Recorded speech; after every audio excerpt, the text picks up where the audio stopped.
coach. Seed-wise, how happy are you where you landed? And obviously, favorable matchup against a team that you've had some success with this season.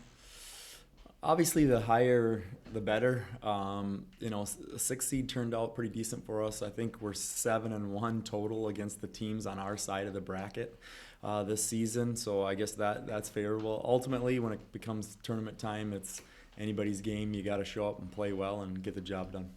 How's Allison? Was she after getting knocked out yesterday? We're not sure. I mean, she played 2 minutes against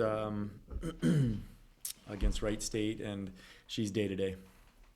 Coach, you've had some unforced turnovers over the past couple games. How do you kind of shore up the passing a little bit heading into the tournament? What do you have to tell the players to get through? Just be more sure, make the easy pass. I think some of them were just, we weren't quite as focused and sure with our passes as we were. Some were trying to do things that we shouldn't have.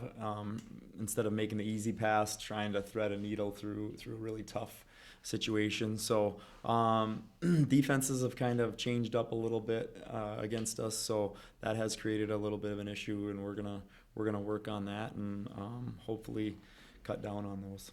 John, the possibility of playing 4 straight days here, you've never done that. How do you approach that this week? And from a mental aspect, how do you?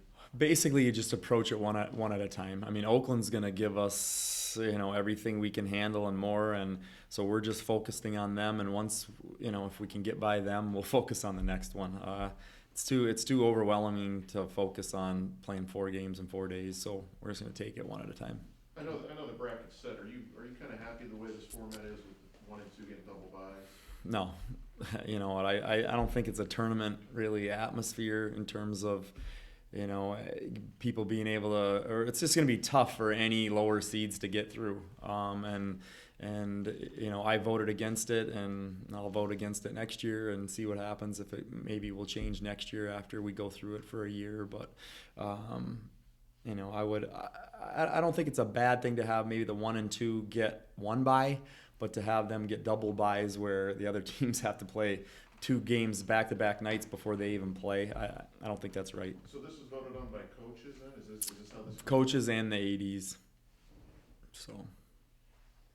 This team hasn't won 4 straight since the beginning of the season. How are you going to try to get some consistency when this team hasn't had that consistency? Well, basically, again, we're just going to try to find a way to beat Oakland, and then we'll worry about the rest of that.